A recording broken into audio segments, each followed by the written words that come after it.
கழக உடன்பிறப்புகளை, பத்திரிகையாளர், ஊடகப்பிள்ளை அத்தனை பேருக்கும் என்னுடைய முதற்கண் நன்றி கலந்த வணக்கம். இன்றைய தினம் அனைத்து இந்திய அண்ணா திராவிட முன்னேற்ற கழகத்தை பற்றி சில பேர் விமர்சனம் செய்து கொண்டிருக்கிறாங்க. பொன்மனச்செம்மல் புரட்சி தலைவர் எம்ஜிஆர் என்ற மாமனிதரால் தோற்றுவிக்கப்பட்ட கட்சி அதிமுக கட்சி.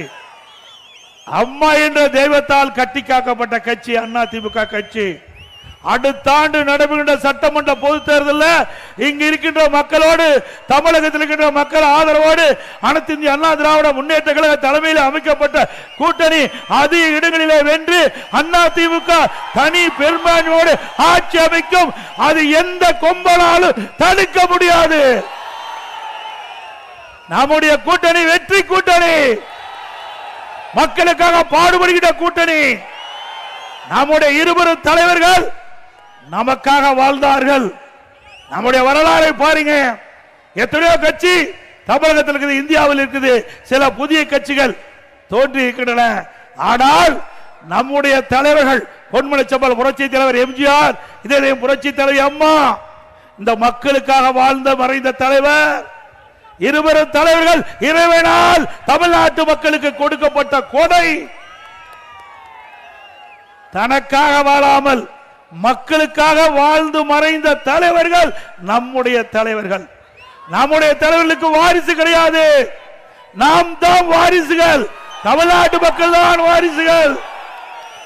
நமக்காகத்தான் அவள் இரவு பகல் மாறாமல் உழைத்து நமக்கு தேவையான திட்டங்களை கொண்டு வந்து இந்தியாவிலேயே எந்த மாநிலத்துக்கும் இல்லாத அளவிற்கு சிறப்பான திட்டங்களை கொண்டு வந்து அதன் மூலமாக தமிழகம் இந்தியாவிலே வளர்ந்த மாநிலம் என்ற பெருமையை உருவாக்கிய தலைவர்கள் நம்முடைய தலைவர்கள். நீங்க மற்ற தலைவர்கள் பாருங்க, அவருடைய குடும்பத்தை பத்தி தான் சிந்திப்பாங்க. ஆனா நம்முடைய தலைவர்கள் மக்களை பத்தி சிந்தித்தார்கள். அப்படிப்பட்ட தலைவர்கள் உருவாக்கிய கட்சி அதிமுக கட்சி.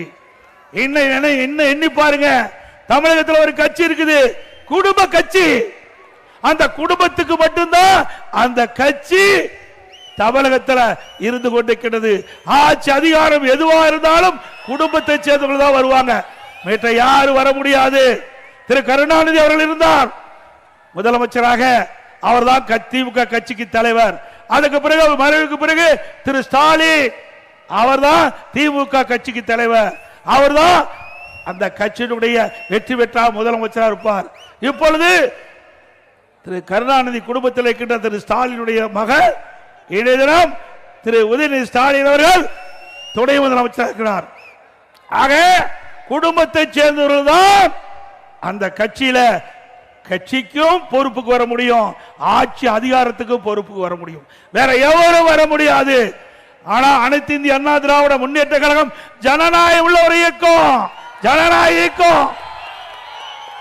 இப்படி ஜனநாயகம் உள்ள ஒரு இயக்கத்தில் தான் சாதாரண அடிமட்ட தொண்டன் கூட எம்எல்ஏ ஆக முடியும், எம்பி ஆக முடியும், அமைச்சராக முடியும், முதலமைச்சரே ஆக முடியும். சாதாரண கிளை செயலாளர் தான் இந்த கட்சிக்கு பொதுச் செயலாளராக முடியும். வேற எந்த கட்சியிலாவது முடியுமா? இது ஒரு ஜனநாயக கட்சி. இங்கே உழைக்கின்றவர்களுக்கு மரியாதை உண்டு. உழைப்புக்கு ஏற்ற பதவி அவருடைய வீட்டு கதவை தட்டி தானாக வந்து பதவி கொடுக்கின்ற கட்சி அதிமுக கட்சி. திமுக அப்படி அல்ல, அது ஒரு குடும்ப கட்சி, வாரிசு அரசியல். அது ஒரு கார்ப்பரேட் கம்பெனி. திமுக கட்சி அல்ல, கார்ப்பரேட் கம்பெனி. அந்த குடும்பத்தில் இருக்கின்றவர்கள் தான் உச்சபட்ச பதவிக்கு வர முடியும். அதோட திருமதி கனிமொழி அவர்கள் நாடாளுமன்ற கூட்டுக்குழு 2 அவைக்கும் அவர் தான் தலைவர். டி.ஆர். பாலு இருந்தாங்க, அவரை எடுத்துட்டாங்க. எல்லாமே திமுக கட்சி சேர்ந்தவர்தான். திமுக திரு கருணாநிதி குடும்பத்தை சேர்ந்தவர்கள் தான் பதவிக்கு வர முடியும். அப்படிப்பட்ட கட்சி தமிழகத்தில் தொடர வேண்டுமா? சொல்லுங்க. குடும்ப ஆட்சிக்கு, வாரிசு அரசியலுக்கு முற்றுப்புள்ளி வைக்கின்ற தேர்தல் 2026 தேர்தல் நிறைவேற்றி தருவீங்களா? ஆக இன்றைய தினம் இந்த கட்சி திராவிட முன்னேற்ற கழக கட்சி பொன்மனச்செம்மல் புரட்சி தலைவர் எம்ஜிஆர் இயக்கத்தை தோற்றுவிக்கின்ற பொழுது தீய சக்தி திமுக என்று குறிப்பிட்டார். அன்றிலிருந்து இன்று வரை அனைத்து இந்திய அண்ணா திராவிட முன்னேற்ற கழகம் தீய சக்தி திமுகவை வீழ்த்துவதற்கு எவ்வளவோ அவதாரம் எடுத்து வீழ்த்தி வந்த கட்சி அண்ணா திமுக கட்சி. புதுசு புதுசா வர்றாங்க, ஏதோ பேசுறாங்க. அண்ணா திமுக தான் எதிரிகளை வீழ்த்தக்கூடிய பலம் வாய்ந்த கட்சி. எங்களுடைய அனைத்து இந்திய அண்ணா திராவிட முன்னேற்ற கழகம் 31 ஆண்டு காலம் தமிழகத்தில் ஆட்சி செய்த கட்சி. அந்த 31 ஆண்டு காலம் ஆட்சி செய்த காலத்தினால்தான் தமிழகத்தில் எண்ணற்ற திட்டங்கள் கொண்டு வந்து கிராமத்திலிருந்து நகரம் வரை தமிழகம் வளர்ந்து இன்றைக்கு இந்தியாவில் ஒரு முதன்மை மாநிலமாக வருவதற்கு அடித்தளம் விட்ட கட்சி அண்ணா திமுக கட்சி, அண்ணா திமுக அரசாங்கம். அதே போல அண்ணா திமுக பொன்விழா கண்ட கட்சி, நேற்றைக்கு துவங்கிய கட்சி அல்ல, பொன்விழா கண்ட கட்சி. அப்படி அனைத்து இந்திய அண்ணா திராவிட முன்னேற்ற கழகம் இந்த நாட்டு மக்களுக்காக நன்மை செய்வதற்காக தோற்றுவிக்கப்பட்ட கட்சி. அடுத்த ஆண்டு நடைபெறுகின்ற சட்டமன்ற பொதுத் தேர்தலில் அண்ணா திமுக தலைமையிலே அமைக்கப்படுகிற கூட்டணி அதிக இடங்களிலே வென்று அண்ணா திமுக தனி பெரும்பான்மையோடு ஆட்சி அமைக்க நீங்கள் அத்தனை பேரும் உறுதியாக இருக்க வேண்டும் என்று இருக்கிற கூப்பி வேண்டி கேட்டுக் கொள்கின்றேன். இன்றைக்கு ஸ்டாலின் பேசுகிறார். இன்றைக்கு இந்த 55 மாசம் இன்றைக்கு திராவிட முன்னேற்ற கழகம் ஆட்சிக்கு வந்து சுமார் 56 மாத காலம் உருண்டோடி விட்டது. 56 மாத கால ஆட்சியில விவசாயிகளுக்கு நன்மை செய்தாரா? விவசாயி தொழிலாளிக்கு நன்மை செய்தாரா? இல்ல, எல்லா துறைகளிலும் சுரண்டுதான் பார்த்தார்கள். 8 கோடி மக்களை சுரண்டி இன்றைக்கு ஒரு குடும்பம் செல்வ செழிப்பிலே இருந்து கொண்டிருக்கிறது. அதுக்கு முடிவு கட்டுகின்ற தேர்தல் 2026 ஆண்டு சட்டமன்ற தேர்தல். இன்றைக்கு எப்பொழுது பார்த்தாலும் ஸ்டாலின் பேசுறார். திரு ஸ்டாலின் அவர்களே, நீங்க சேலஞ்ச் பண்றீங்க. கள்ளக்குறிச்சி கூட்டத்தில் அண்ணா திமுக ஆட்சியில் 5% பணிகள் தான் நிறைவேற்றப்பட்டது என்று ஒரு செய்தியை, அவதூறான செய்தியை, பொய்யான செய்தியை வெளியிட்டிருக்கிறீர்கள். திரு ஸ்டாலின் அவர்களே, அனைத்து இந்திய அண்ணா திராவிட முன்னேற்ற கழக ஆட்சியிலே அண்ணா திமுக தேர்தல் நேரத்திலே கொடுக்கப்பட்ட வாக்குறுதி கிட்டத்தட்ட 95% நிறைவேற்றப்பட்டு நாட்டு மக்களிடத்திலே நன்மதிப்பு பெற்ற கட்சி அண்ணா திமுக கட்சி, அண்ணா திமுக அரசாங்கம். உங்க ஆட்சியில நிரூபிக்க முடியுமா? அதோடு எப்பொழுது பார்த்தாலும் மதவாதம் மதவாதம். எங்களை பற்றி பேசுவதற்கு ஒன்றும் கிடையாது. கூட்டணியிலே அங்கமைக்கிட்ட கட்சியை பற்றி தான் உங்களால் பேச முடியும். திரு ஸ்டாலின் அவர்களே, நாங்கள் கேட்கின்றோம். 1999 ஆண்டு பாராளுமன்ற தேர்தல், அந்த பாராளுமன்ற தேர்தலில் யாரோடு நீங்கள் கூட்டணி வைத்தீர்கள்? திமுக பாரதிய ஜனதா கூட்டணி அமைக்கப்பட்டு வெற்றி பெற்று மத்தியிலே மரியாதைக்குரிய மறைந்த வாஜ்பாய் தலைமையிலே ஆட்சி நடைபெற்றுக் கொண்டிருக்கிறது. அந்த மத்திய அமைச்சரவையிலே திமுக கட்சி சேர்ந்த முரசொலி மாறன் அவர்கள் அமைச்சராக வீற்றிருந்தார். அவர் நோய்வாய்ப்பட்டு ஓராண்டு மருத்துவமனையிலே சிகிச்சை பெற்று வந்தார். இலாக்கா இல்லாத மந்திரியாக பாரதிய ஜனதா அரசாங்கம் வைத்துக் கொண்டிருந்தது. அப்பெல்லாம் பாரதிய ஜனதா கட்சி நல்ல கட்சி. 2001 ஆண்டு பாரதிய ஜனதா சட்டமன்றத்தில் திமுக பாரதிய ஜனதா கூட்டணி வச்சு போட்டிக்கிட்டீங்க. விடுதலை சிறுத்தை கட்சியும் 2001 பாரதிய ஜனதா கூட்டணியோட அங்க வச்சது. அப்பெல்லாம் பாரதிய ஜனதா கட்சி நல்ல கட்சி. அண்ணா திமுக பாரதிய ஜனதாவோட கூட்டணி வச்சா மதவாத கட்சி.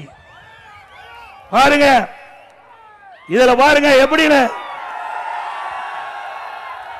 யாரு? திரு கருணாநிதி இருக்கிறார், திரு வாஜ்பாய் அப்போ பிரைம் மினிஸ்டர், இந்த பக்கம் கருணாநிதி, இந்த பக்கம் முரசொலி மாறன். அவர் ஏதோ மைக்கு சரி பண்ணி கொடுத்துட்டு. இப்படிப்பட்ட கேடுகட்ட கட்சி நம்மை பற்றி விமர்சனம் செய்து திரு ஸ்டாலின் அவர்களே சிந்தித்து பார்க்க வேண்டும், வரலாறை நினைத்து பார்க்க வேண்டும். அவ்வப்போது பச்சோதி போல் நிறம் மாற முடியாது. மக்கள் தெளிவாக இருக்கின்றார்கள். அடுத்த ஆண்டு நடைபெற்ற சட்டமன்ற பொதுத் தேர்தலில் எத்தனை அவதாரம் எடுத்தாலும் உங்களை வீழ்த்துவது மக்கள் முடிவு செய்து விட்டார்கள். அதுபோல கள்ளக்குறிச்சியில் அங்க ஒரு மாநாடு நடத்தினாங்க. அந்த மாநாடுல ஒரு கதையை சொன்னார். யாரு? உதயநிதி ஸ்டாலின் துணை முதலமைச்சர் சொன்னார். ஒரு காரு ஒரு லாரி சொன்னார். நாங்க ஒரு கதை சொல்றோம். திமுக என்ற என்ஜின் இல்லாத கார், திமுக என்ற என்ஜின் இல்லாத காரை 10 ஆண்டு காலமாக கூட்டணி என்கின்ற லாரி இழுத்து கொண்டு போய் கொண்டிருக்கிறது. இந்த லாரி மக்கர் பண்ணது. இந்த லாரி மக்கர் பண்ணது. காங்கிரஸ் கட்சி திமுக ஆட்சிக்கு வந்தா பங்கு கொடுக்க வேண்டும் என்று காங்கிரஸ் கட்சி சேர்ந்த நம்முடைய தமிழ்நாட்டினுடைய மேலிட பொறுப்பாளர் சொல்றாரு. இங்க இருக்கிற காங்கிரஸ் கட்சி தலைவர் சொல்றாங்க, காங்கிரஸ் கட்சி சேர்ந்த முக்கிய நிர்வாகிகள் சொல்றாங்க, பிரச்சனை ஆரம்பமாகி விட்டது. திருமாவளவன் சொல்றார், சூழ்நிலைக்கு தக்கவாறு நாங்கள் ஆட்சியில பங்கு கேட்போம் என்று சொல்றார்.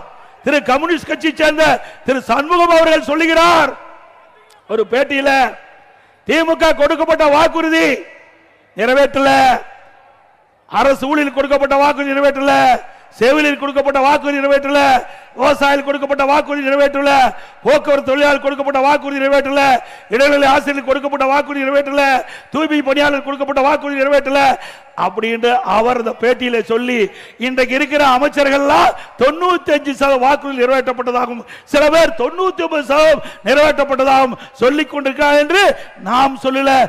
அந்த திமுக கூட்டணியில் அங்கம் வைக்கின்ற கட்சி கம்யூனிஸ்ட் கட்சியுடைய செயலாளர் சண்முகம் தெரிவிக்கிறார்.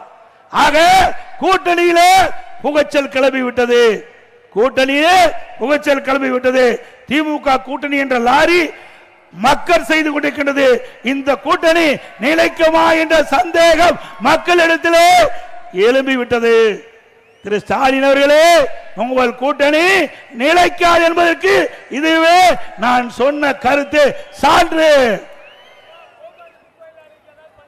அதோட இன்றைய தினம் சுயநிதி குழு இருக்குது. இந்த சுயநிதி குழுவை ஆய்வு செய்வதற்கு 44 கோடி இந்த அரசாங்கம் ஒதுக்கி இருக்குது. என்ன போய் ஆய்வு செய்வ? எப்படி மக்களை ஏமாற்றி ஒரு அறிவிப்பை வெளியிட்டு சுயநிதி குழுவை ஆய்வு செய்யறாங்களாம். அதுக்கு 44 கோடி ஆட்டை போட ஆரம்பிச்சுட்டாங்க. திமுக ஆட்சி வராதுன்னு முடிவு கட்டிட்டாங்க, மக்களுடைய செல்வாக்கு இழந்துட்டாங்க. அதனால எந்தெந்த துறையில எப்படியெல்லாம் கொள்ளையடிக்க வேண்டும் என்ற அடிப்படையில் இன்றைய தினம் 44 கோடி சுயநிதி குழு ஆய்வு செய்வதற்காக 44 கோடி ஒதுக்கி இருக்கிறாங்க. அண்ணா திமுக ஆட்சிக்கு பிறகு இதை விசாரிக்கப்பட்டு சட்டப்பூர்வமான நடவடிக்கை எடுக்கப்படும். அது மட்டும் இல்ல, இன்றைக்கு 100 நாள் வேலை திட்டம், 100 நாள் வேலை திட்டம் இங்க இருக்கின்ற கிராமப்புறத்தில் இருக்கின்ற மக்களுக்கு வேலை வாய்ப்பு கிடைக்கக்கூடிய அற்புதமான திட்டம். இந்த திட்டத்தை வேண்டுமென்றே திட்டமிட்டு திராவிட முன்னேற்ற கழகத்தை சேர்ந்தவர்கள் இந்த திட்டத்தில் பணிபுரிகின்ற ஊழியருக்கு குழப்பத்தை விளைவித்துக் கொண்டிருக்கிறார்கள். பொய்யான செய்தி, அவதூறான செய்தியை பரப்பிக் கொண்டிருக்கிறார்கள். அதுக்காக ஒரு ஆர்ப்பாட்டத்தை நடத்தினார்கள். இன்றைக்கு மக்கள் சிந்திக்க வேண்டும். 100 நாள் வேலை திட்டத்தில் பணிபுரிகின்ற பெண் ஊழியர்கள் சிந்திக்க வேண்டும். அனைத்து இந்திய அண்ணா திராவிட முன்னேற்ற கழகம் ஆளுங்கட்சி இல்ல, எதிர்கட்சியா இருக்குது. இப்படி பிரதான எதிர்கட்சியாக இருந்தாலும் அந்த 100 நாள் வேலை திட்டத்தில் பணிபுரிகின்ற ஊழியர்கள் அந்த நாட்களுடைய எண்ணிக்கை உயர்த்தப்பட வேண்டும் என்று தொடர்ந்து கோரிக்கை வைத்திருக்கிறார்கள். அந்த கோரிக்கையை ஏற்று நாங்கள் மத்தியிலே பாரத பிரதமரை சந்திக்கின்ற பொழுதும் சரி, மத்திய அமைச்சரை சந்திக்கின்ற பொழுதும் சரி, தொடர்ந்து மத்திய அரசுக்கு அழுத்தம் கொடுத்த வந்த காரணத்தினாலே இன்றைக்கு மத்திய அரசாங்கம் 100 நாள் வேலை திட்டத்தை 125 நாட்களாக உயர்த்தி அறிவிச்சிருக்குது. அதே போல 100 நாள் வேலை திட்டத்தில் பணிபுரிகின்ற ஊழியருக்கு சம்பளம் உயர்த்த வேண்டும் என்று கோரிக்கை வச்சோம், அதுவும் உயர்த்தி இருக்கிறாங்க. அது பொறுத்துக் கொள்ள முடியல ஸ்டாலினால. ஆக ஸ்டாலின் தேர்தல் நேரத்தில் கொடுக்கப்பட்ட வாக்குறுதி 100 நாள் வேலை திட்டத்தில் பணிபுரிகின்ற ஊழியர்கள் 150 நாளா உயர்த்தப்படும் சொன்னாங்க, உயர்த்தப்படல. சம்பளம் உயர்த்தினாங்க, உயர்த்தல. ஆனா இன்னைக்கு வேறு வழி இல்ல. மத்திய அரசாங்கம் அண்ணா திமுக வைத்த கோரிக்கையை மத்திய அரசாங்கம் ஏற்று இன்றைக்கு 100 நாள் வேலை திட்டத்தை 125 நாட்களாக உயர்த்தப்பட்டு விட்டது. அதனால எரிச்சல் அடைந்து அடுத்த ஆண்டு நடக்கின்ற சட்டமன்ற தேர்தலிலே நமக்கு ஏதாவது பாதிப்பு ஏற்பட்டு விடுமா என்று எண்ணி ஒரு ஆர்ப்பாட்டத்தை அறிவித்து அந்த ஆர்ப்பாட்டத்தில் பேசுறாங்க, இந்த 100 நாள் வேலை திட்டத்தை ரத்து செய்து விடுவார்கள் என்று ஒரு பொய்யான அவதூறான செய்தியை இன்றைக்கு பரப்பி வருகிறார்கள். யாரும் நம்ப வேண்டாம். இன்றைக்கு மத்திய அரசாங்கம் ஒரு சிறப்பான சட்டத்தை அறிவித்திருக்கிறது. 100 நாள் வேலை திட்டத்தை 125 நாட்களாக அறிவித்து இதை நிரந்தரமாக அந்த மக்களுக்கு வேலை வாய்ப்பு கொடுக்கப்படும். அது மட்டுமல்ல, அந்த பணிபுரிகின்ற ஊழியர்களுக்கு 15 நாள் ஆன உடனே அவளுக்கு தேவையான சம்பளத்தை கொடுக்க வேண்டும், அந்த சட்டத்திலே கொடுக்கிறது. அது மட்டும் இல்ல, மாநில அரசுக்கு இருக்கின்ற அதிகாரத்தை கொஞ்சம் கூட அவள் குறைக்கல. அந்தந்த மாநில அரசு எந்த பணி எந்த இடத்தை எடுக்க வேணுமோ அதை எடுத்துக்கொள்ளலாம், அதுவும் அந்த சட்டத்திலே தெரிவிக்கப்பட்டு விட்டது. அப்படிங்கிற பொழுது எப்படி 100 நாள் வேலை திட்டத்திற்கு மக்கள் பாதிப்பாங்க? இப்படி வேண்டுமென்றே திட்டமிட்டு பொய்யான அவதூறான செய்தியை பரப்பி மக்களிடத்தில் குழப்பி அடுத்த ஆண்டு நடைபெறுகின்ற சட்டமன்ற பொதுத் தேர்தலில் அவருடைய வாக்குகளை பெறுவதற்காக திரு ஸ்டாலின் மாடல் அரசு எடுக்கின்ற நாடகம் என்பதை நீங்கள் எண்ணி பார்க்க வேண்டும். அதிமுக பொறுத்த வரைக்கும் ஏழை எளிய ஒடுக்கப்பட்ட நசுக்கப்பட்ட மக்களுடைய வாழ்வு ஏற்றம் பெற வேண்டும், அதுதான் எங்களுடைய எண்ணம். அதுக்காகத்தான் நாங்கள் பாடுபட்டு இருக்கிறோம். அதோட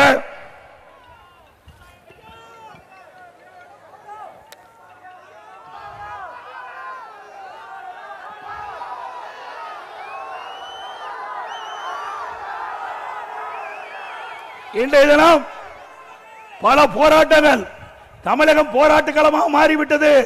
ஸ்டாலின் அவர்களே, உங்களுடைய ஆட்சிக்கு சாவு மணி அடிக்க காலம் நெருங்கிவிட்டது. விவசாயிகள் போராட்டம், விவசாயிகள் உற்பத்தி செய்யப்பட்ட நெல் டெல்டா மாவட்டத்திலும் சரி நம்முடைய பகுதியிலும் சரி உரிய நேரத்தில் அந்த நேரடி நெல் கொள்முதல் நிலையத்தில் கொள்முதல் செய்யல, விவசாயிகள் பாதிக்கப்படுறாங்க. மழை வெள்ளம் இயற்கை பீற்றத்தால் நெற்பயிர்கள் சேதமடைகிறது. சேதமடைந்த பயிர்களை நேரடியாக அதை போய் பார்த்து சேதமடைந்த விவசாயிகளுக்கு நிவாரணம் அளிக்கவில்லை. விவசாயிகள் இன்றைக்கு கொந்தளிப்போடு இருக்கிறார்கள். இந்த அரசு விவசாயியுடைய விரோதி அரசாக இருக்கின்றது. அது மட்டுமல்ல, தேர்தல் நேரத்தில் குறிப்பிட்டார்கள், திமுக ஆட்சிக்கு வந்தா நெல் குவிண்டாலுக்கு 2500 ரூபாய் கொடுக்கணும், இதுவரைக்கும் கொடுக்கல சொல்லிட்டு இருக்காங்க. கொடுத்தா தான் நிஜம். சர்க்கரைனா இனிக்காது, வாயில போட்டா தான் இனிக்கும். அது மாதிரி கரும்புக்கு 1 டன் மெட்ரிக் டன் கரும்புக்கு ஆதார விலை 4000 ரூபாய் கொடுக்கறாங்க, இதுவரை கொடுக்கல. இப்படி விவசாயிகளை ஏமாற்றி விவசாயிகளுடைய வாக்குகளை பெற்று ஆட்சிக்கு வந்த பிறகு நிறைவேற்றாத கொடுக்கப்பட்ட வாக்குறுதியை நிறைவேற்றாத அரசாங்கம் திமுக அரசாங்கம். அதோட இன்றைய தினம் பார்த்தீங்களா, அண்ணா திமுக ஆட்சி கிட்ட பொழுது தேர்தல் நேரத்தில் அம்மா கொடுத்தாங்க வாக்குறுதி.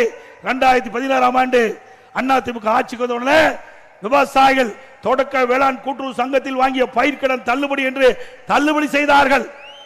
அதே நேரத்தில் அம்மாவுடைய அரசு, அம்மா மறைவுக்கு பிறகு அம்மாவுடைய அரசு, நான் முதலமைச்சர் இருந்த காலகட்டத்தில் இயற்கை சீற்றம் கஜா புயல் டெல்டா மாவட்டத்தில் புரட்டி போட்டு விட்டது.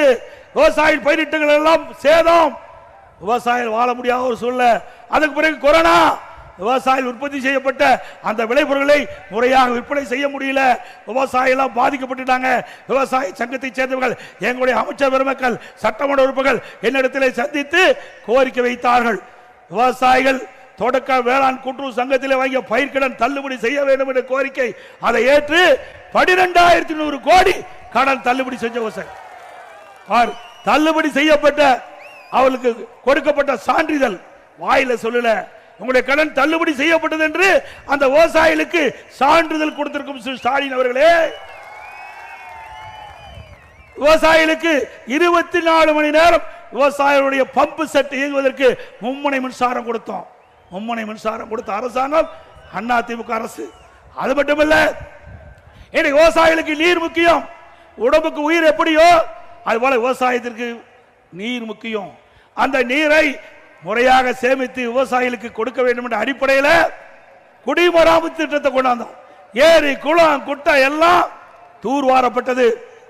பருவ காலத்தில் பெய்கின்ற மழை நீர் முழுவதும் சேமித்து நம்முடைய கோடை காலத்திலே நிலத்தடி நீரை உயர்த்தி விவசாயத்திற்கு தேவையான நீர், குடிப்பதற்கு தேவையான நீரை கொடுத்த அரசாங்கம் அண்ணா திமுக அரசாங்கம். பொதுப்பணித்துறையின் கீழ் 14000 ஏரி இருக்குது. பொதுப்பணித்துறையின் கீழ் 14000 ஏரிகள் இருக்கின்றன. 14000 ஏரியில் சுமார் 8000 ஏரிகள் தூர்வாரப்பட்டது. அதற்காக சுமார் 1240 கோடி நிதி ஒதுக்கீடு செய்யப்பட்டது. ஊராட்சி ஒன்றியத்தின் மூலமாக சுமார் 26000 ஏரிகள் இருக்கின்றன. அந்த 26000 ஏரிகளும் தூர்வாரப்பட்டது. அதனால் அனைத்து இந்திய அண்ணா திராவிட முன்னேற்ற கழக ஆட்சியில் நீர்நிலைகள் உயர்ந்து மக்களுக்கு தேவையான நீரை வழங்கிய அரசாங்கம் அதிமுக அரசாங்கம்.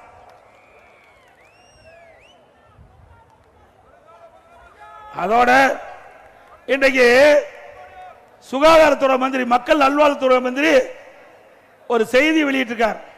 தமிழ்நாட்டில் கஞ்சா எதுவுமே இல்லையா, தமிழ்நாட்டில் கஞ்சா எதுவுமே இல்லையா, பச்சை பொய், முழு பூசணிக்காய சோற்றுல மறைக்கிறார். மக்கள் நல்வாழ்வுத்துறை அமைச்சர் அவர்களே, உங்களுக்கு தெரிஞ்சு பேசுறீங்களோ தெரியாத பேசுறீங்களோ எங்களுக்கு தெரியல. மக்களுக்கு ஒன்னும் தெரியாது நினைக்கிறீங்க. இங்க இருக்கின்ற இளைஞர்கள் அத்தனை பேருக்கு தெரியும். இன்னைக்கு விஞ்ஞான உலகம், நான் பேச பேச லைவ்ல போயிட்டு இருக்குது. நம்முடைய நண்பர் அதை செல்போன்ல பிடித்து அவருடைய நண்பருக்கு பகிர்கிறார். இப்படிப்பட்ட விஞ்ஞான உலகத்தில் உங்களுடைய பொய் எடுபடாது. சுப்பிரமணியம் அவர்களே, உங்களுடைய பொய் எடுபடாது. நேற்றைய தினம் ஒரு நிகழ்ச்சி, சென்னையிலிருந்து திருத்தணிக்கு ரயில் மூலம் வடமாநில தொழிலாளர் செல்றார். அவரை 4 போதை ஆசாமிகள், 4 போதை சிறுவர்கள் அவரை கடுமையாக பட்டா கத்தியால் வெட்டுகின்ற காட்சி வலைதளத்தில் பார்த்தோம். நேற்றைக்கு நடந்த செய்தி, இன்றைக்கு இப்படி ஒரு செய்தியை வெளியிட்டிருக்கிறார் மா சுப்பிரமணியம் அவர்கள். மக்கள் நல்வாழ்வுத்துறை அமைச்சருக்கு அவருடைய கவனத்திற்கு கொண்டு வரேன். இதே செய்தியே உங்களுடைய முதலமைச்சர் ஸ்டாலின் அவர்கள் காவல்துறை மானிய கோரிக்கையில 2022ஆம் ஆண்டு நான் என்று கருதுகிறேன், உங்களுடைய கொள்கை விளக்க குறிப்பில் பக்கம் 20ல முதல் பேராளர் சொல்றீங்க, தமிழகத்தில் பள்ளிக்கு அருகில கல்லூரிக்கு அருகில சுமார் 2348 கஞ்சா விற்பவர்கள் கண்டுபிடிக்கப்பட்டது. கைது செஞ்சவங்க 148 பேர். மற்றவங்க எங்க? எல்லாம் திமுக காரன். இப்படி எங்க போய் கஞ்சா விற்பனை தடுக்க முடியும்? நான் கேள்வி கேட்டேன். இந்த கொள்கை விளக்க குறிப்பை முதலமைச்சர் தானே தாக்கல் பண்ணீங்க? ஆமானாரு. இப்ப இதில் இருக்கிறதெல்லாம் உங்களுடைய செய்தி தானே? அது ஆமானாரு. நான் கேட்ட கேள்வி, நான் கேட்கிறேன், இந்த கேள்விக்கு பதில் சொல்லணும். நான் ஏற்கனவே சொன்ன மாதிரி கேள்வி கேட்டேன், பதிலே இல்லை. அதுக்கு பிறகு ஒரு டிஜிபி வந்தார், திரு சைலேந்திர பாபு டிஜிபி வந்தார். அவர் ஒரு அறிக்கை விட்டார், இந்த கஞ்சாவை ஒழிப்பதற்கு 2.0, 3.0, 4.0 ஓ போட்டார், ரிட்டர் ஆகி போயிட்டார். உண்மைதானே? ஆக இப்படி கஞ்சாவை ஒழிக்கிறேன், கஞ்சாவை ஒழிக்கிறேன் என்று தினந்தோறும் பல கிலோ உள்ள கஞ்சாவை இன்றைக்கு காவல்துறை கண்டுபிடித்துக் கொண்டிருக்கிறது. அதை தடுக்க திறமையற்ற திராணியற்ற இன்றைக்கு தெம்பில்லாத ஒரு முதலமைச்சர் இன்றைய முதலமைச்சர் ஸ்டாலின். உங்களால கட்டுப்படுத்த முடியுதா? இந்த கஞ்சா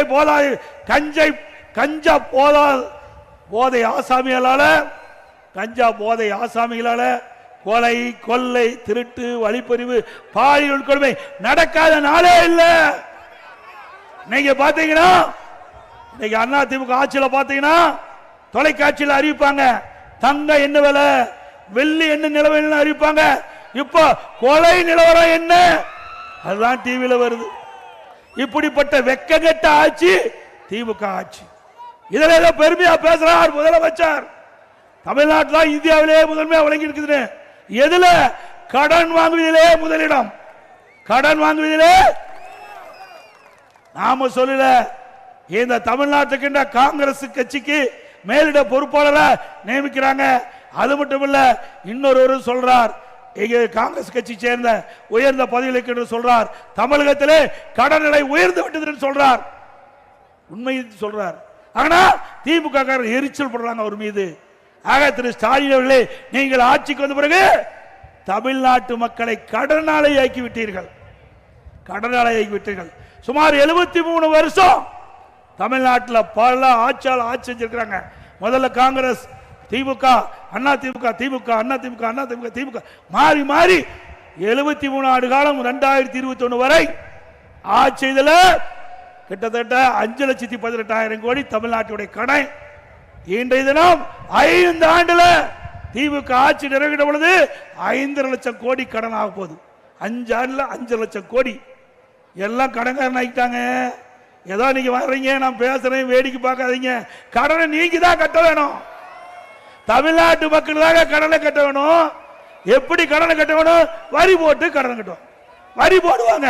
அந்த வரி நம்ம தலைமையில் தான் வந்து விழுவோம். நம்ம தலையில் தான் வந்து விழுவோம். ஆக திமுக அரசாங்கம் எப்பொழுது ஏற்பட்டதோ அப்பொழுது இந்த கடன் சுமை மக்கள் தலையிலே வந்து விடுந்து விட்டது என்பதை எண்ணி பார்க்க வேண்டும். திராவிட முன்னேற்ற கழக தேர்தல் அறிக்கை சுமார் 525 அறிவிப்புகள் வெளியிட்டாங்க. நாளில் ஒரு பக்கம் கூட நிறைவேற்றவில்லை.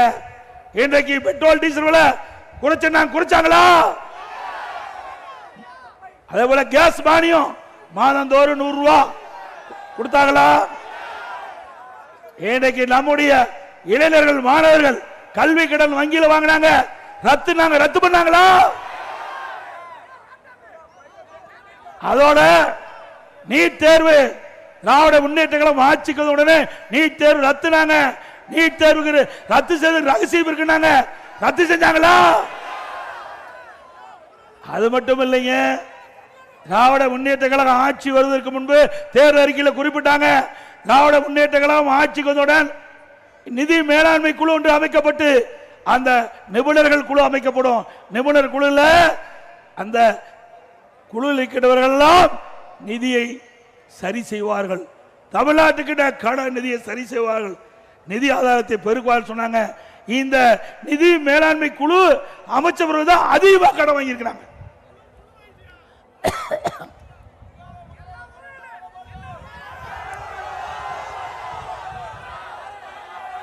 அதே போல இன்றைக்கு சட்ட ஒழுங்கு சந்தி சிரிக்குது.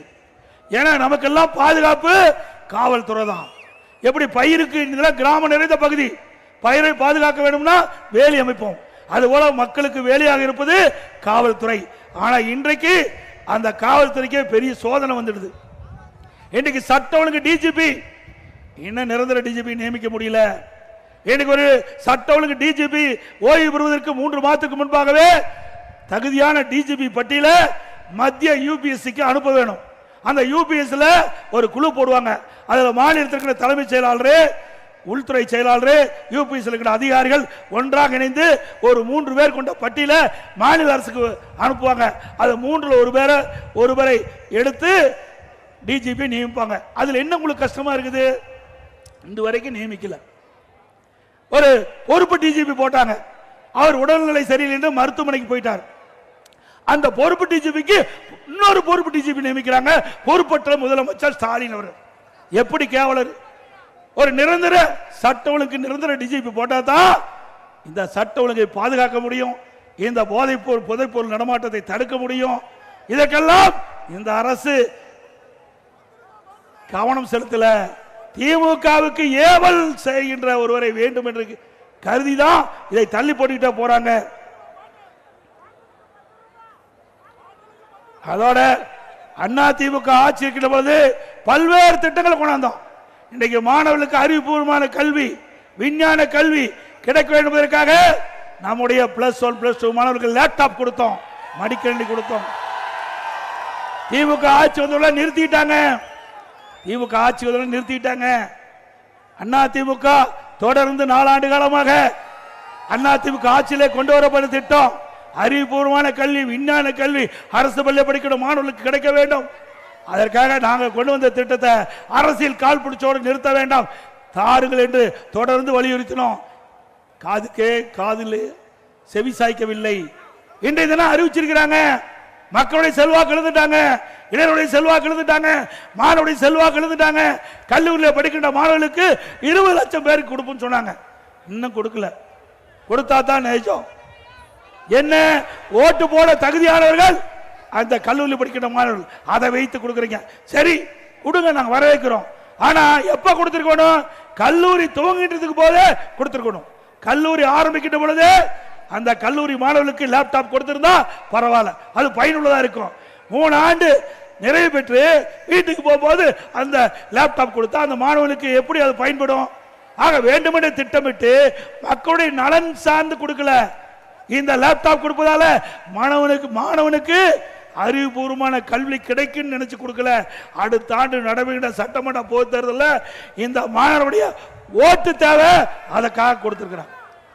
இதுதான் உண்மை. அண்ணா திமுக ஆட்சி வந்த உடனே தாலிக்கு தங்கம் நிறுத்தப்பட்ட தாலிக்கு தங்கம் கொடுக்கப்படும். திருமண உதவி திட்டம் உதவி கொடுக்கப்படும்.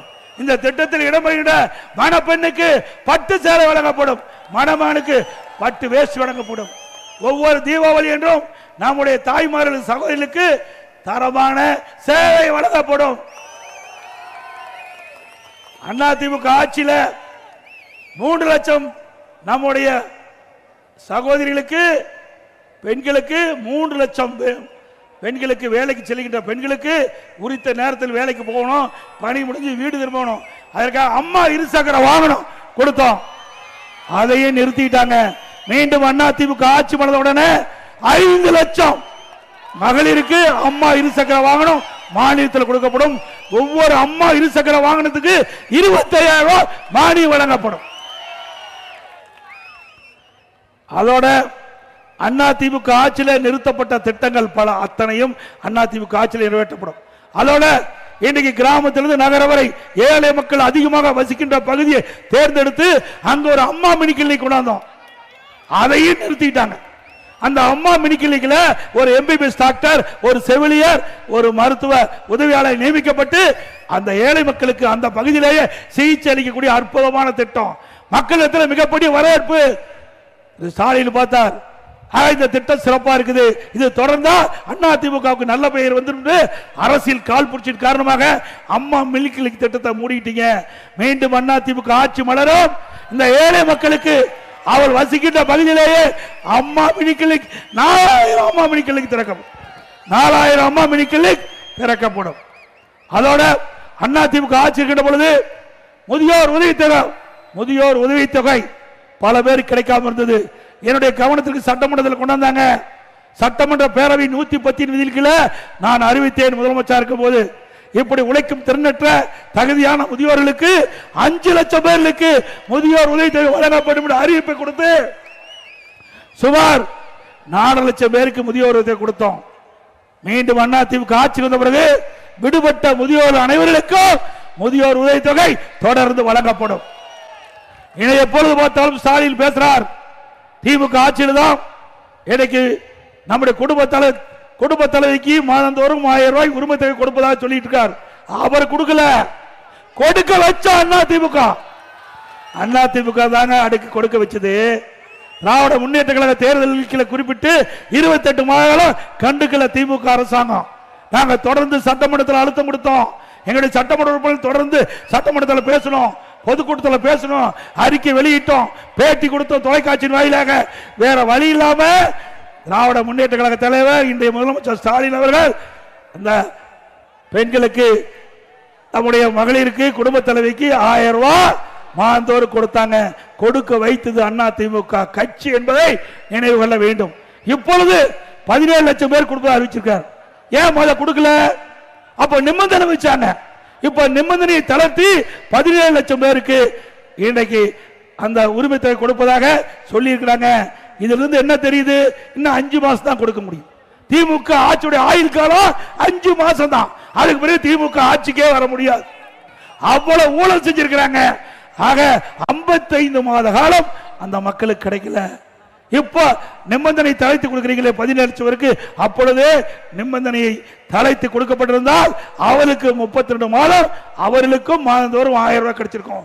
இந்த குடும்ப தலைவிகளுடைய கஷ்டத்தை பார்த்து கொடுக்கல. அடுத்த ஆண்டு நடைமுறை சட்டமன்ற பொது தேர்தலில் 17 லட்சம் பெண்களுடைய ஓட்டு தேவை. அதுக்காக இன்னைக்கு ஸ்டாலின் இந்த 17 லட்சம் குடும்ப தலைவிக்கு மாதந்தோறும் 1000 ரூபாய் அறிவித்திருக்கிறார். அதுபோல எங்க பார்த்தாலும் சொல்றார் ஸ்டாலின், நாங்க கட்டணமில்லாத பேருந்து விட்டோம், கட்டணமில்லாத பேருந்தோம், ஓட்ட உடசல் பேருந்து. நீ பாத்தீங்க, ஒரு வாரத்துக்கு முன்பு ஒரு பேருந்து சக்கரை வெடிச்சு எதிர்த்து வந்த பகுதியில் கார்ல மோதி 9 பேர் இருந்துட்டாங்க. ஏற்கனவே சிவகங்கையில் ஒரு ஓட்டுநர் அந்த டயர் நூல் தெரியுது அப்படின்னு மாவட்ட ஆட்சித்தலைவர் அழைத்து போய் நிறுத்திட்டார். நீங்களே வந்து பாருங்க, இந்த டயரை வச்சுட்டு நாங்கள் எப்படி ஓட்ட முடியும்? சென்னையில் கார்பரேஷன், இங்க சென்னையில் இருக்கிற மாநகராட்சியில் இருக்கிற நகர பேருந்து ஒரு பெண்மணி பஸ்ல பயணம் செய்கின்ற பொழுது அதுல கீழ் இருக்கிற பேஸ்ல இருக்கிற அந்த பகுதி, அந்த பிளாட்ஃபார்ம் உடைஞ்சு அதில் நடந்துகிட்டே ஓடுது. கத்தங்காட்டி அந்த பெண் கத்தங்காட்டியும் டிரைவர் நிறுத்ததுனால உயிர் பழந்தாங்க. டயர் கழட்டிட்டு ஓடுது. பல பேருந்து தள்ளித்தான் மக்கள் கொண்டு போறாங்க. இப்படி ஒரு மோசமான ஆட்சி, ஒரு நிர்வாக திறமையிட்ட ஆட்சி, இப்படி மோசமான பேருந்துகளை வச்சு இன்னைக்கு ஸ்டாலின் பேசிட்டு இருக்கார். ஸ்டாலின் அவர்களே, நேற்றைய தினம் நீங்க திருப்பூர்ல பேசுறீங்க, பெண்கள் மத்தியில பேசுறீங்க, பெண்களுக்கு நிறைய திட்டங்களை கொண்டாந்தானே. எங்க கொண்டாந்த? தூய்மை பணியாளர்கள், தூய்மை பணியாளர்கள் யாரு? பெண்கள் தானே. எப்படி குண்டு கட்டா தூக்கிட்டு போய் கைது பண்ணீங்க? தினந்தோறும் போராடிட்டு இருக்காங்க. அவர்களை கொடுமைப்படுத்திட்டு இருக்கிறீங்க. செவிலியர், ஒப்பந்த செவிலியர், கொரோனா காலத்தில் தன் உயிரை பொருட்படுத்தாமல் இந்த மக்களை காப்பதற்கு துணை நின்ற செவிலியர்கள், ஒப்பந்த தொழிலாளர்கள், அவளை நிரந்தர செவிலியர்களாக நிறைந்த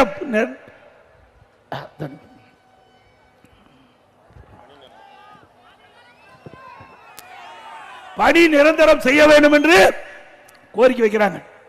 ஏன் செய்ய முடியல? இது அதிமுக ஆட்சியில் இந்த ஒப்பந்த செவிலியர்களாக நியமித்தது அதிமுக ஆட்சியில், அதனால அவர்கள் போடல. மீண்டும் அதிமுக ஆட்சி வந்தவுடன் இந்த ஒப்பந்த செவிலியர்கள் நிரந்தர பணியாளர்களாக நியமிக்கப்படுவார்கள். அதோட நீங்க பாத்தீங்கன்னா நாட்டில் எதோ திருடுவாங்க, பணத்தை திருடுவாங்க, தங்கத்தை திருடுவாங்க, இப்ப உடல்ல இருக்கிற உறுப்பை திருடுறாங்க. நீங்க எல்லாம் கவனமா இருக்க வேணும். நீங்க ஏதாவது திமுக கட்சிக்காரர் நடத்துகின்ற மருத்துவமனைக்கு போய் ஆபரேஷன் பண்ணி இருந்தா உங்க உடம்புல உள்ள இருக்கிற உறுப்புலாம் இருக்குதான்னு ஸ்கேன் பண்ணி பாத்துக்குங்க. ஏன்னா உள்ள இருக்குது நமக்கு இன்னும் தெரியாத, டாக்டர் நம்பி தானே போறோம். ஆக திமுக கட்சி சேர்ந்த ஒருவர் மருத்துவமனையில் எம்எல்ஏ, திமுக கட்சி சேர்ந்த எம்எல்ஏ மருத்துவமனையில் முறைகேடு நடப்பதாக இந்த அரசாங்கம், திமுக அரசாங்கத்துக்கு தகவல் கிடைச்சி திமுக அரசாங்கம் ஒரு குழு போட்டு அங்க போய் சோதனை மேற்கொண்டு அந்த சோதனையில் கிட்னி முறைகேடு நடைபெற்றதாக கண்டுபிடிச்சு வெளியில் வந்திருக்குது. இதுவரைக்கும் நடவடிக்கை எடுக்கல. இன்னைக்கு வறுமையில் இருக்கின்ற தொழிலாளர்களுடைய பணத்தாசை காட்டி அவருடைய கிட்னியை திருடுவது எந்த விதத்தில் நியாயம்? திரு ஸ்டாலின் அவர்களே, யாரெல்லாம் இதில் முறைகேட்டில் ஈடுபட்டார்களோ அவர் மீது உரிய நடவடிக்கை எடுக்க வேண்டும். எம்எல்ஏ மருத்துவமனை என்ற காரணத்திற்காக திமுக கட்சி சேர்ந்தவர் என்றதுக்காக நீங்க நடவடிக்கை எடுக்கல. அண்ணா திமுக ஆட்சிக்கு வந்தவுடன் இந்த முறைகேட்டில் யாரெல்லாம் ஈடுபட்டார்களோ அவர்கள் மீது உரிய நடவடிக்கை எடுக்கப்படும். அப்புறம் 10 ரூபாய் உங்களுக்கு ஞாபகம் வரும். யாரு? செந்தில் பாலாஜி. அப்படியே ஒரு மந்திரி இருந்தார், இப்ப முன்னாள் மந்திரி ஆயிட்டார். அவரு தமிழகத்தில் சுமார் 6000 மதுக்கடை இருக்குது, அந்த பிராந்தி கடை இருக்குது, 6000 மதுக்கடை இருக்குது, டாஸ்மாக் கடைகள் இருக்குது. இந்த 6000 மதுக்கடையில் ஒரு நாளைக்கு 1.5 கோடி பாட்டில் விற்குது. ஒரு பாட்டிலுக்கு 10 ரூபாய்னா ஒரு நாளைக்கு கிட்டத்தட்ட நல்லா சிந்திக்குங்க, 1.5 கோடி பாட்டில் 10 ரூபாய்னா ஒரு நாளைக்கு 15 கோடி இந்த டாஸ்மாக்ல இருந்து மட்டும் வருது. மாசத்துக்கு 450 கோடி, 4 வருஷத்துக்கு 22,000 கோடி கொள்ளையடித்த அரசாங்கம் தொடர வேண்டுமா? இந்த முறைகேட்டில் யாரெல்லாம் ஈடுபட்டார்களோ அவர் மீதெல்லாம் உரிய நடவடிக்கை எடுக்கப்படும். அதோட மதுரையில் பாத்தீங்கன்னா வரி வசூல் பண்றாங்க. மதுரையில் அந்த கார்பரேஷன்ல வரி வசூல் பண்றாங்க. அதுல 200 கோடி ஊழல், 200 கோடி அந்த வரி வருவாயில ஊழல். அந்த ஈடுபட்டவர்கள்லாம் இன்றைக்கு கைது பண்ணி சிறையில் இருக்கிறாங்க. அந்த மேயர் ராஜினாமா பண்ணிட்டாங்க. மேயர் கணவர் இன்றைக்கு கைது செய்யப்பட்டு ஜாமீன் வந்திருக்கிறாங்க. அதில் இருக்கிற 5 மண்டல குழுக்கள் ராஜினாமா பண்ணியிருக்காங்க. 2 நிலைக்குழு உறுப்பினர்கள் ராஜினாமா பண்ணியிருக்காங்க. அது மட்டும் இல்ல, திண்டுக்கல்ல அந்த இருக்கிற கார்பரேஷன்ல ஊழல், காஞ்சிபுரத்தில் அங்க இருக்கிற பங்கு பிரிப்புல சண்டை, மாநகராட்சியில், திருநெல்வேலியில பிரச்சனை, கோயம்புத்தூர்ல பிரச்சனை, எல்லாமே எல்லா மாநகராட்சியிலும் இந்த திராவிட முன்னேற்ற கழக மேயர் இருக்கின்ற இடத்துல எல்லாம் கடுமையான ஊழல். அதிமுக ஆட்சி வந்த பிறகு இதெல்லாம் விசாரிக்கப்பட்டு உரிய நடவடிக்கை எடுக்கப்படும். இன்றைக்கு திமுக ஆட்சி வந்த பிறகு மின் கட்டணம் 67% உயர்த்திட்டாங்க. மின் கட்டணம், வீட்டுக்கு வரி நகராட்சி பேரூராட்சியில் 100%, கடைக்கு வரி 150%, குப்பைக்கு வரி, குடியிருக்கு வரி, இப்படி வரி மேல் வரி போட்டு மக்கள் மீது மிகப்பெரிய சுமையை சுமத்திய அரசாங்கம் திராவிட முன்னேற்ற கழகம். அதோட இன்றைக்கு அரசு பள்ளியை படிக்கின்ற மாணவர்கள் பெரும்பாலும் ஏழை குடும்பத்தை சேர்ந்தவர்கள், விவசாய தொழில் நடுத்தர குடும்பத்தை சேர்ந்தவர்கள் தான் அதிகம் பேர் அரசு பள்ளியில் படிக்கிறாங்க. அந்த மாணவருடைய கனவு மருத்துவராக வேண்டும். அந்த கனவை நனவாக்கும் என்பதற்காக அரசு பள்ளியை படிக்கின்ற மாணவ செல்வங்களுக்கு 7.5% உள்ளிடஒதுக்கீடை கொண்டு வந்து சட்டம் இயற்றப்பட்டு அமுல்படுத்தப்பட்டு இன்றைக்கு சுமார் 3000 பேர் இந்த உள்ளிடஒதுக்கீட்டின் மூலமாக தேர்வு செய்யப்பட்டு மருத்துவக் கல்வி கிடைச்சிருக்குது. அத்தனை பேரும் ஏழைகள். இது அதிமுக சாதனை. இப்படி ஒரு சாதனையாவது ஸ்டாலினால நிரூபிக்க முடியுமா? செஞ்சு பாருங்க. அதோட ஸ்டாலின் சேலஞ்ச் பண்றார். திராவிட அதிமுக ஆட்சியில் எதுவுமே நடக்கல, 5% பணிதான் நடந்தது.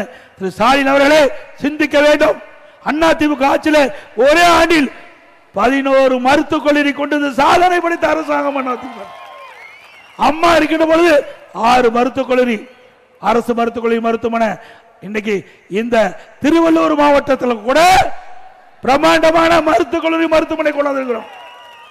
ஏழை எளிய மக்கள் குறைந்த செலவே இல்லாம அற்புதமான அறிவிச்சு செய்யக்கூடிய நிலைக்கு இந்த மருத்துவமனை தரம் உயர்த்துகிறோம்.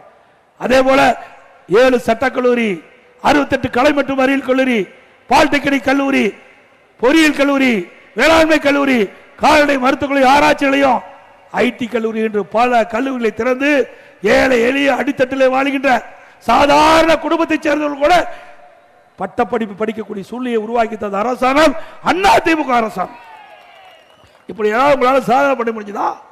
நிறைய இடத்துல பாலங்கள், சாலைகள், அங்கங்கே தடுப்பணை கட்டி நீர்நிலையை உயர்த்தி மக்களுக்கு தேவையான நீரை கொடுத்தது அதிமுக அரசாங்கம். இப்படி பல திட்டங்களை கொண்டு வந்து நிறைவேற்றப்பட்ட அரசு அதிமுக அரசு. கொரோனா காலம், மாணவர் பள்ளிக்கு போக முடியல, மாணவர் கல்லூரிக்கு போக முடியல, மன உளைச்சல் இருந்தாங்க. ஓராண்டு வீணாகி விட்டதே என்று கவலைப்பட்டுக் கொண்டிருந்தார்கள். என்னுடைய கவனத்துக்கு வந்த உடனே நம்முடைய பள்ளி மாணவர்களுக்கும் கல்லூரி படிக்கின்ற மாணவர்களுக்கும் ஆல் பாஸ் போட்டு கொடுத்தோம். அதிமுக ஆட்சியில் கொரோனா காலம் ஒரு கடுமையான சோதனையான காலம். மக்கள் பாதிக்கூடாது என்பதற்காக 11 மாசம் ரேஷன் கடையில் விலையில்லா சக்கரை, அரிசி, பருப்பு கொடுத்த ஒரே அரசாங்கம் அதிமுக அரசாங்கம். அப்படி நாள் ஒன்றுக்கு 7 லட்சம் பேருக்கு உணவு தயாரித்து சுட சுட கொடுத்தோம் ஏழை மக்களுக்கு. அதிமுக சாதனை. குடும்பத்துக்கு 1000 ரூபாய் கொடுத்தோம். அதே காலகட்டத்தில் தைப்பொங்கல் வந்தது. தைப்பொங்கல் என்று எல்லா இல்லங்களிலும் தைப்பொங்கல் பொங்க வேண்டும் என்ற ஒரே காரணத்திற்காக எல்லா குடும்பத்தையும் 2500 ரூபாய் பொங்கல் பரிசா கொடுத்தோம். அப்ப ஸ்டாலின் சொன்னாரு, ஏன் 2500 ரூபாய் கொடுக்குறீங்க, 5000 ரூபாய் கொடுன்னு சொன்னாரு ஸ்டாலின் அவர்கள். திரு ஸ்டாலின் அவர்களே, தைப்பொங்கல் வர இருக்குது. நீங்கள் சொன்ன மாதிரி இந்த தைப்பொங்கல்ல மகிழ்ச்சியா நம்முடைய மக்கள் கொண்டாடுவதற்கு நீங்கள், ஏன்னா இதோட ஆட்சி போகுது, இனிமேல் ஆட்சிக்கு வரப்போறதில்ல, கடைசியிலாவது மக்கள் மகிழ்ச்சியோடு இருப்பதற்கு எல்லா குடும்பத்தையும் பொங்கல் பரிசா 5000 ரூபாய் வழங்க வேண்டும் என்று இந்த நேரத்தில் தெரிவித்து, விலைவாசி விண்ணை முட்டுகின்ற அளவுக்கு உயர்ந்து போச்சு. திமுக ஆட்சியில எப்பொழுதெல்லாம் திமுக ஆட்சி வருதோ அப்பெல்லாம் விலைவாசி உயர்ந்துடும். ஏழை மக்கள் கடுமையா பாதிக்கப்பட்டுருவாங்க. அதிமுக ஆட்சியில 1 கிலோ பொன்னி அரிசி 40 ரூபாய்க்கு வித்தது, இப்போ 70 ரூபாய்க்கு விற்குது பொன்னி அரிசி. இன்றைக்கு என்ன அதிமுக ஆட்சியில விற்றதால கூடுதலா 60 ரூபாய்க்கு விற்குது. பருப்பு 74 கூடுதலா விற்குது. இப்படி விலை விண்ணை முட்டிக்கிட்ட அளவுக்கு உணவுப் பொருட்கள் விலை உயர்ந்திருக்குது. இதை கட்டுப்படுத்த இந்த ஆட்சியாளர் முடியவில்லை என்பதை நீங்கள் உணர வேண்டும். கட்டுமான பொருட்கள் விலை அபரிதம் வளர்ந்திருக்குது.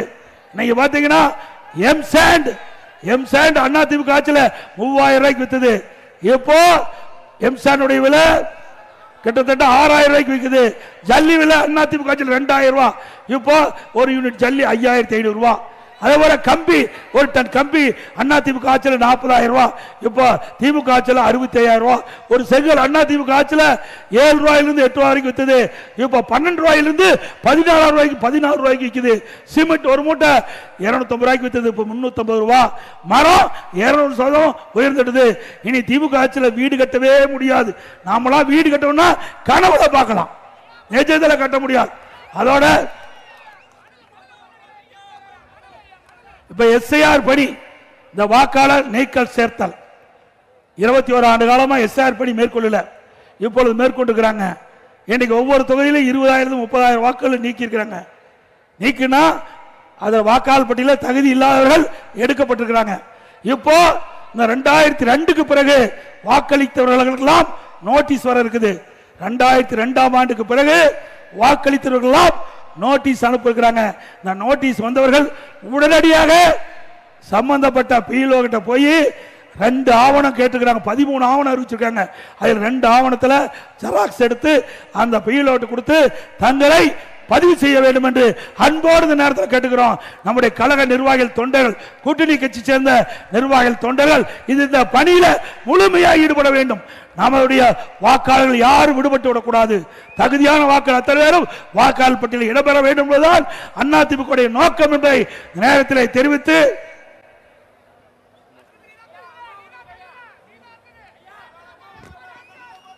கடைசியா கொடுப்பா கடைசியா கொடு.